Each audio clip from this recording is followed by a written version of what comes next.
Welcome back to Sports by GSMC Podcast Network. I am your host, Jeremy Lapidus. Today is Wednesday, November 27th.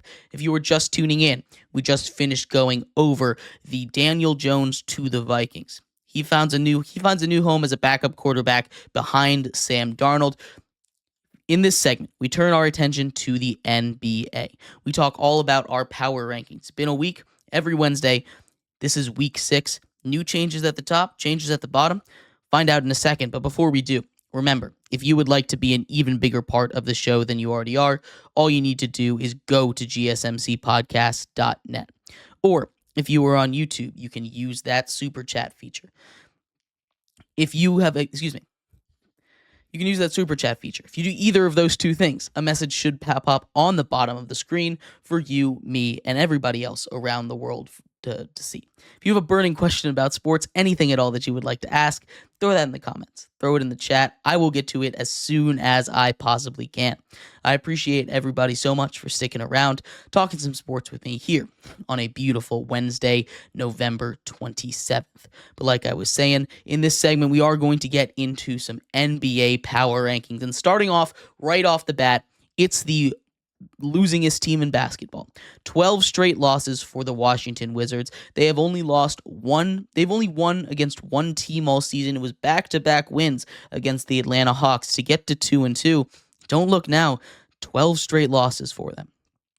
They might find a way to break that Pistons record that they tied last season. Now, the Wizards have some promise, right? They have a lot of guys that have taken big steps, some young guys. Jordan Poole especially has taken a huge step up. So it's not like this is a team without hope, but it's also a team that has not won in almost 3 weeks at this point. And that's not going to change soon. This is not a team that's built for winning now. This is a team that's built for winning in the future. And right now, maybe they tanking, add Cooper Flagg to that young core right there. This is not a good Wizards team. They're the worst in the league by a pretty wide margin. Although not too far behind them, honestly, is those New Orleans Pelicans. They're just way too injured. They get a couple of their stars back. CJ McCollum comes back. They add everybody back other than Zion Williamson. And Zion Williamson is not close. That's the last injury update we got about Zion Williamson. He is not coming back anytime soon. It's just not a good situation. They can't seem to get healthy. When they are healthy, they're a good team, but right now they're getting blown out, they're getting bullied, and I just don't see a way past it. They're the second worst team in the sport. The 76ers, again, not too far behind those New Orleans Pelicans. This is just a team that is imploding before our eyes. Joel Embiid potentially not happy there. There is a couple of bright spots. Jared McCain looking like the rookie of the year right now. What he's able to do despite the stars fighting, everything crumbling, injuries to Paul George continuing to pop up. He's been great. He has been the shining star, the thing that people in Philadelphia can latch onto, and he's got a huge personality. He's a fun guy to watch play. He's got a personality off the court too, and that's huge. He's going to be a big star in the NBA one day, and he's showing it in Philadelphia. This is a team that has the ability to turn it around like the Bucks have done this season. They just need to get healthy, and they need to start figuring out how to play as a team. And I don't know when that switch is going to flip for them, but it needs to switch. That switch needs to flip soon, because right now they're chilling out near the bottom of the league, and it's just not a good look for anyone involved. 27, we have the Jazz. The Jazz are not a good team. They don't get any pretenses about this. They're climbing the rankings a little bit. They've found a way to win a couple against some really good teams. They beat the Knicks most recently, but they've also beaten a couple of the other top teams in the league this year. This is a Utah Jazz squad that, while it's not, the greatest, it doesn't have a real star. Lauri Markkanen is fine, but he's not superstar level in the NBA. They're going to keep growing. This is not their year, but they do have a couple of surprise wins in them, and they've shown that as the season has gone on. The Raptors at 26. This is where we end that. This is a round where we end that basement tier. Maybe we go one more here, but the Toronto Raptors have Scotty Barnes, and Scotty Barnes is playing really good. RJ Barrett can be hot and cold, but right now he's been a little hot right now. So they've got some pieces that are actually playing really good right now. Again, not winning basketball. So they're here near the bottom. But the Raptors are kind of the best of the worst, although right above them, this is where the end of the basement of the league is. It's the Portland Trailblazers at 25. Portland went a little bit of a winning streak there. They fooled me. I thought, maybe they turned the corner. Maybe their young stars are starting to figure it out. They're coming back down to earth. They've lost 3 of their last 4. This is a team that, we expected to be bad. They are bad, but Scoot Henderson and Donovan Clingan, that duo is a lot of fun to watch. This is a Portland Trailblazers team that, again, not ready for this year. That's kind of how it goes in the NBA. You've got your teams that are trying to win, your teams that are trying to rebuild, and this is the end of the bottom feeders, the very bottom feeders tier. Portland Trailblazers at 25. At 24, we have the Hawks. This is a team that I want to really like, honestly. They've got some pieces. Trae Young, even when he's not in the game, guys like Dyson Daniels have really stepped up, played a huge role for them. This is a really fun Hawks team. They're just not very good consistently. They have the ability to beat just about anybody. We saw them beat the Celtics earlier on without Trae Young. They have the ability to do that. But they just don't show up like that every single night, and I don't know why that is. The Hawks are at 24. Hornets at 23. Another team that's in this tier of bad, but could be super dangerous if you let them. They have a fun young duo. LaMelo Ball has been showing out recently. He has been super fun to watch, right? This is a Hornets team that continues to build around a young core, maybe the most exciting team they've had since Kemba Walker was there. This is a huge thing for small market teams, and I'm glad that a team like Charlotte and Minnesota have some big stars with big personalities on them. It's good for the NBA to have small market teams be great like this. Although Hornets not great at 23. Bulls at 22. Again, they're just kind of what we expected them to be. They've got some talent, but they're just not that great. Kobe White, he's been playing great basketball this season. He's been continuing to improve, even after last year when he really broke out. This is a Bulls team that should sell at the deadline. They're not good enough to really make a lot of noise, but they are going to be good enough to make a play-in game, and that's just how it goes with the Chicago Bulls. The Pacers at 21, maybe the most disappointing team. Obviously, the Sixers are down here, but still, this is a Pacers squad that made the Eastern Conference Finals last year. They ran it back with basically the same team, and they have some guys that have really stepped up. Benedict Mathurin has been really good, but they've now lost both of their big men, or 2 of their big men. This is not a team that can really sustain a lot more injuries to that big man spot, and they need Tyrese Halliburton to be consistent. That's always the question with this team. Are we going to be good Halliburton day or a bad Halliburton day? And we never know what we're going to get. Pacers at 21. The Pistons. How about the Pistons? This is a team that went on a hot stretch for a little bit. They came crashing back down to earth. They stay put at number 20, but this is a fun team to watch. Isaiah Stewart at center. Cade Cunningham continues to grow.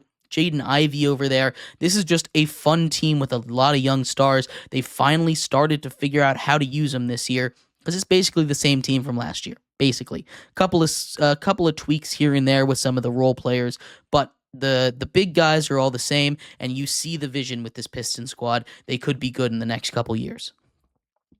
The Kings at 19, they've been incredibly disappointing. DeMar DeRozan has been a little banged up, but the offense just has not been it, right? You had that outburst from De'Aaron Fox last week. He can't go for 60 and 50 every single night, right? That's not something you can expect out of De'Aaron Fox. This is a Kings team that kind of needs to start to play together better, and I don't know what's not working with the scheme, but they need to figure it out. 18 is the Nets. This is another fun team. It sucks that they lose Cam Thomas for a month to that hamstring injury, but they're a very dangerous bad team, right? This is a Brooklyn Nets team that has Dennis Schroeder, and Dennis Schroeder can just somehow turn into an all-star level basketball player for one night out of every single week, right? And you never know what night it's going to be, but this is a Brooklyn Nets team that can compete with just about anybody on any given night with that offensive output. It's still not a good team, though. They're kind of where you need them to be. I want to see more Cam Thomas when he gets healthy. Brooklyn Nets at 18. Heat at 17. Again, it feels like they're sleepwalking right now. It really does. And I don't know what's going to happen with Jimmy Butler. There's been a couple there's been trade rumors surrounding him since the offseason. I don't know if anything is going to come of that, but the Heat are just kind of middling right now. Kind of what we expected from them in the regular season. I'm not worried. They'll turn it on when they need to, but it's probably not the greatest mindset to have that everyone just kind of expects them to be a 9 seed in the playoffs every single year and then go on a bit of a run. It's not a good mindset, but the Heat are here at 17 regardless. 16 is the Bucks. What a turnaround for them. They were looking like a broken squad. They were really looking like a team that had no motivation. Giannis continues to will this team further and further, and now they've won a couple games. They're back to 500 just about, and that turnaround. Look, this is why you can't sleep on high-end talent in the NBA. When you have Giannis, when you have Dame, when you have Brook Lopez, this is a team that is going to win basketball games. They just had to figure out. They started that early season slump. They're all the way back now. I would be shocked if they didn't continue to climb. The Timberwolves at 15. They're a team that's starting to gel a little bit, but also they've pretty clearly taken a step back from last year. Rudy Gobert, not great offensively. Julius Randle has had his moments, but he hasn't been consistent. Ant's been great, no doubt about it. But this is a team that's just not quite as good as it was last year, and you can see the issues with Cat's absence.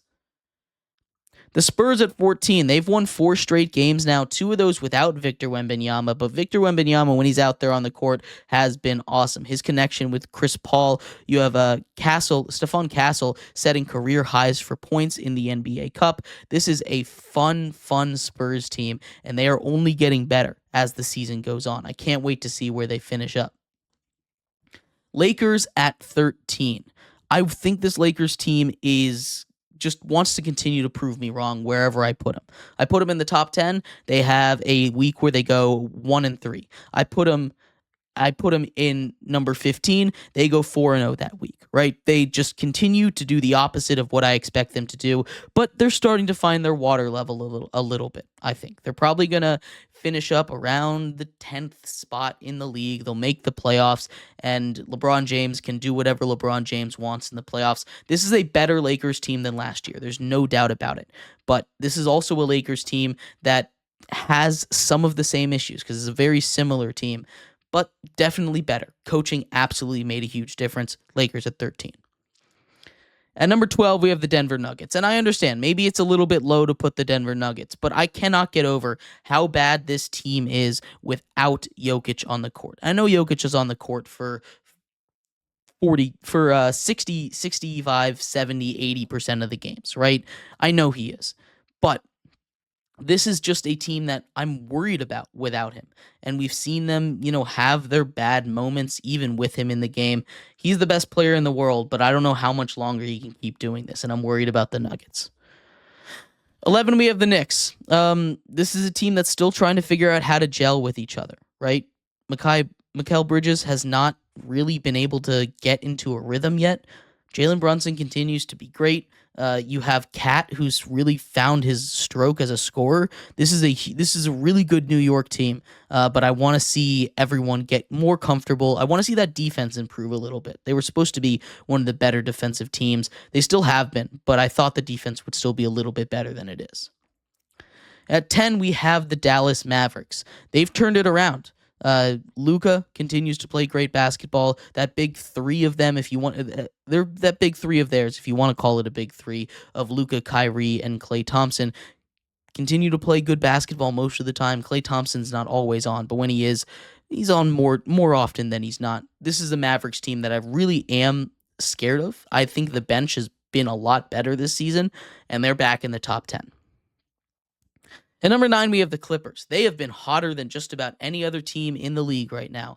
The Clippers haven't lost a game at home in almost 2 weeks. James Harden continues to play at an all-NBA kind of level. If this is the team that they have when or if Kawhi Leonard comes back, this is a dangerous Clippers team. And I'm willing to admit when I'm wrong about someone. I was way off on the Clippers.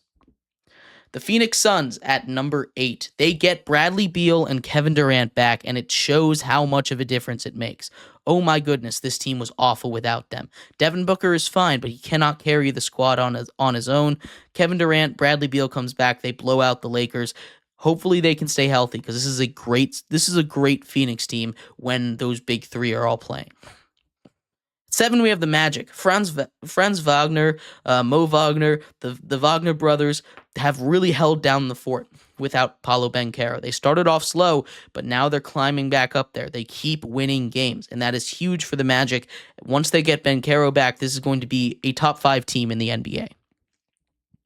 The Grizzlies at 6, that is one of the deepest teams in all of the NBA right now.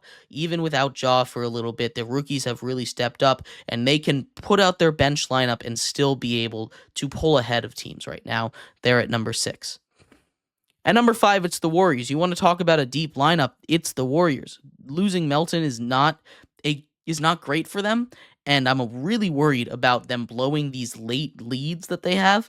They continue to do that. They continue to make games close that should not be close. But the Warriors, undeniably, still a great team in the NBA right now. The way that they're able to shoot the ball, they kind of replaced Klay pretty easily. They just grabbed Buddy Hield and said, hey, go be Klay Thompson. And he's done it. Draymond Green's having a resurgent season. Obviously, Curry, he's doing his thing. But this is a really good Golden State Warriors team. They're top 5. The Rockets at 4. How about the Rockets? The biggest surprise of the season for me. I thought they'd be good. I didn't think they would be this good. They're the second best in the West right now. They continue to win ball games. Alperen Sengun has had a third triple-double earlier this season. You have a lot of young stars. That bench, that duo off the bench for them is crazy. The defense that they've been able to play, this is just a really fun Rockets team, and they're really, really good as well. The Oklahoma City Thunder at 3. They get a big man back, and you see how much they missed it. Isaiah Hartenstein, while he's not, going to be the biggest scorer for them, they still have plenty of other options to do that. His presence is enough for this Thunder team to just immediately be a lot better. Hopefully they can get Chet back soon, and once they do, this team is going to be near unstoppable. Speaking of near unstoppable, how about the Cleveland Cavaliers? We talked about this a little bit. They don't play a really great team other than the Celtics for the first 20 games of their schedule. They lost to the Celtics once already. They get the Celtics again on December 1st. That's going to be their next big challenge.